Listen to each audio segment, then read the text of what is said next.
Bapak, Ibu, saudara-saudara sebangsa dan setanah air.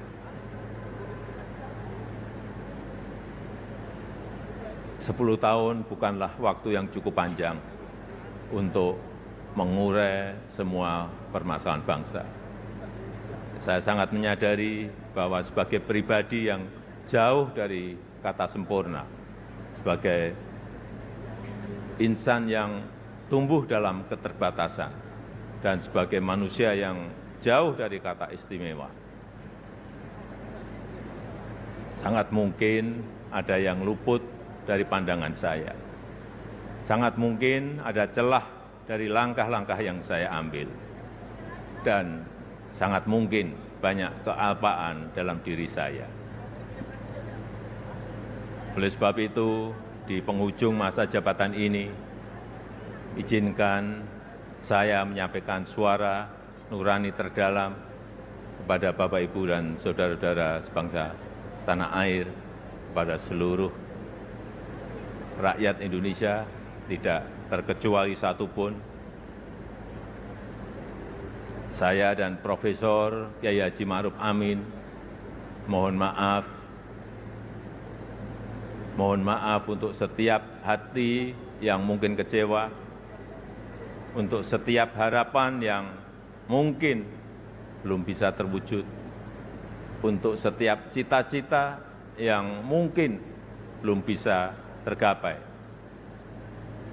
Sekali lagi kami mohon maaf. Kami mohon maaf.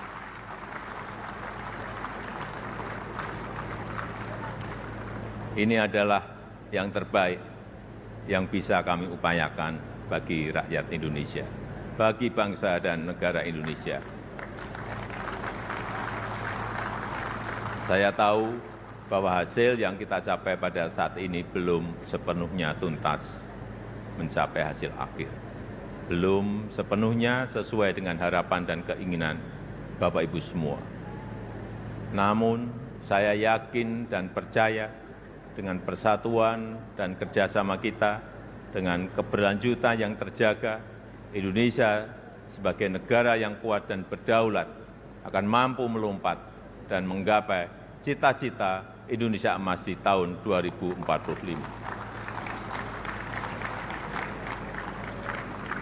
Terakhir, kepada Presiden terpilih Bapak Jenderal TNI Purnawirawan Prabowo Subianto,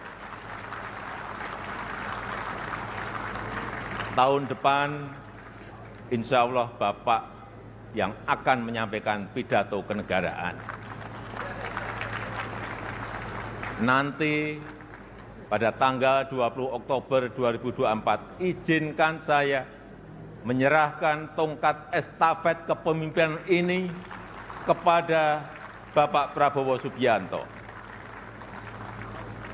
Izinkan saya juga menyerahkan semua harapan dan cita-cita masyarakat Indonesia dari Sabang sampai Merauke, dari Miangas sampai Pulau Rote, dari pinggiran, dari daerah terluar, dari desa dan dari pusat-pusat kota kepada Bapak.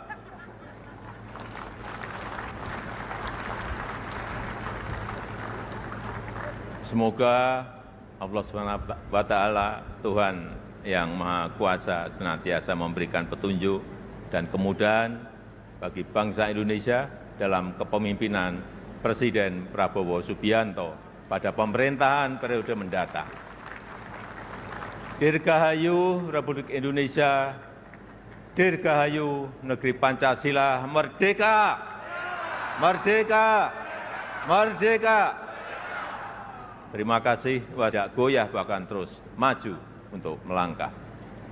Dimulai dari nikel, boksit, dan tembaga yang akan dilanjutkan dengan timah, serta sektor potensial lainnya seperti perkebunan, pertanian, dan kelautan. Alhamdulillah, sampai saat ini telah terbangun smelter dan industri pengolahan untuk nikel, boksit, dan tembaga yang membuka lebih dari 200.000 lapangan kerja dan meningkatkan pendapatan negara lebih dari 158 triliun rupiah selama 8 tahun ini. Kita ingin kekayaan yang ada di negeri ini, anugerah Allah Subhanahu wa Ta'ala untuk negeri ini dapat dikelola sebesar-besarnya untuk kepentingan rakyat, dapat dimanfaatkan semaksimalnya untuk kesejahteraan rakyat. Oleh sebab itu, kita juga telah mengambil aset kita kembali yang selama puluhan tahun dikelola oleh pihak asing, yang selama puluhan tahun diambil manfaat besarnya oleh pihak asing, seperti Freeport, Blok Rokan, dan Newmont. Alhamdulillah, semuanya itu bisa kita ambil alih kembali. Selain itu, di saat dunia mulai mengarahkan masa depannya ke ekonomi hijau, Indonesia juga tidak ingin kehilangan momentum ini, karena Indonesia memiliki potensi besar di sektor energi hijau, yaitu sekitar kurang lebih 3.600 gigawatt, baik dari energi. Alhamdulillahirrabbilalamin. Jumpa lagi dengan channel Rumpi Demokrasi. Ini momen kedua kalinya Presiden Joko Widodo mengatakan permohonan maaf kepada seluruh rakyat Indonesia dan kepada seluruh komponen pejabat negara, di mana keterbatasan Presiden Joko Widodo, beliau sebagai seorang manusia tentu masih banyak kesalahan, masih banyak kekurangan yang mungkin di masanya Pak Jokowi ini banyak sekali program-program yang masih belum terselesaikan. Sehingga Pak Jokowi meminta maaf karena dari kekurangan tersebut barangkali bisa dilanjutkan oleh Presiden yang terpilih, yaitu Bapak Prabowo Subianto ya. Dan Pak Jokowi di dalam sambutan kenegaraan ini adalah momen terakhir Pak Jokowi sudah menjabat sebagai presiden. Di momen tersebut, di momen tadi pagi, Pak Jokowi sudah memasrahkan republik ini atau negara ini kepada presiden terpilih, yaitu Prabowo Subianto. Sehingga apapun nantinya yang menjadi kekurangan presiden bisa dilengkapi di pemerintahan selanjutnya. Momen Pak Jokowi ini adalah momen terakhir ya, sehingga banyak kesan-kesan yang memang bikin haru rakyat Indonesia. Bayangin, Pak Jokowi baru kali ini saya melihat Pak Jokowi tidak membaca teks. Baru kali ini. Apa yang menjadi garis besarnya adalah Pak Jokowi sebenarnya memakai teks sambutan itu adalah prosedur. Sebagai kepala pemerintah, kepala negara, memang prosedurnya harus memakai teks. Bagaimana ketika Jokowi tidak memakai teks? Beliau hafal semuanya, berapa ratus pembangunan, berapa ratus infrastruktur, beberapa ratus jalan yang diperbaiki, berapa ratus meter jalan yang diperbaiki beliau. Beliau hafal semuanya. Namun masih juga banyak kekurangan. Banyak sekali komentar-komentar bahwa di eranya Pak Jokowi mencari kerja itu sulit, kemiskinan tidak bisa terselesaikan. Sebenarnya kalau mencari lapangan kerja, siapapun presidennya, mau itu Pak Anies Baswedan, mau itu Pak Ganjar, mau itu Pak Prabowo, kalau persoalan mencari pekerjaan, itu bukan karena presidennya siapa. Tapi pertanyaannya adalah, ada nggak perusahaan yang memang membuka lowongan pekerjaan? Kalau kita mau melimpahkan semua kepada presiden yang harus membuka lapangan pekerjaan, tentu itu nggak bisa. Secara logika kita itu nggak bisa. Menjadi presiden ini juga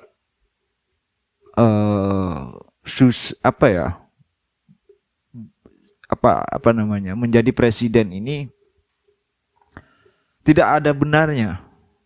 Ketika membangun perusahaan, proyek perusahaan dikira pinjam ke Cina, ya kan? Pinjam hutang lagi ke keluar semakin banyak. Padahal itu kan lebih banyak perusahaan-perusahaan kan lebih banyak untuk merekrutmen pegawai-pegawai yang baru. Saya rasa kalau untuk persoalan pekerjaan, lapangan pekerjaan itu tidak semudah siapapun pemimpinnya ini, baik itu Pak Jokowi, Pak Ganjar, ataupun Pak Anies, ataupun Pak Prabowo Subianto sekalipun, itu nggak menjamin kalau pekerjaan itu banyak di Indonesia. Terus kemudian persoalan kemiskinan yang ada di Republik ini. Sama halnya, tentu bagi saya sama halnya, kemiskinan ini sebenarnya bukan karena siapa presidennya.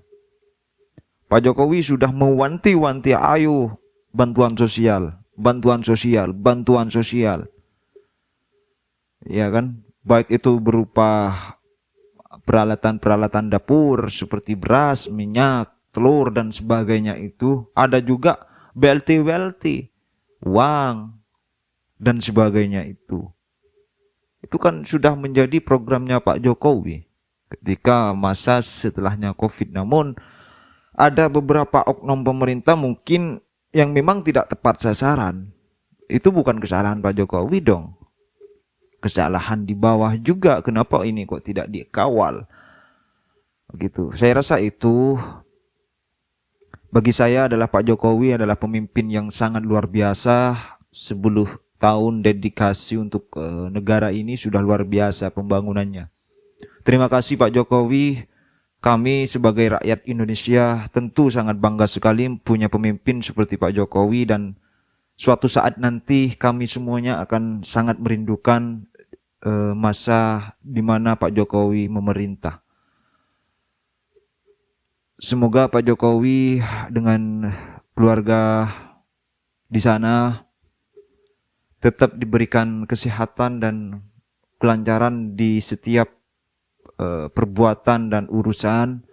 Semoga Pak Jokowi di sisa jabatannya 2 bulan ini, semoga kita tetap merefleksi diri bahwa pembangunan Indonesia ini sudah luar biasa dibandingkan pembangunan sebelumnya. Terima kasih Pak Jokowi, sekali lagi terima kasih.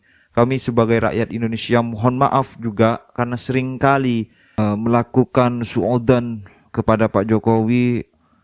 Sudah sering kali terkadang kami memfitnah Pak Jokowi tanpa ada data dan fakta yang sebenarnya. Mohon maaf, kami juga sebagai rakyat Indonesia mewakili mungkin sebagai manusia biasa juga mohon maaf.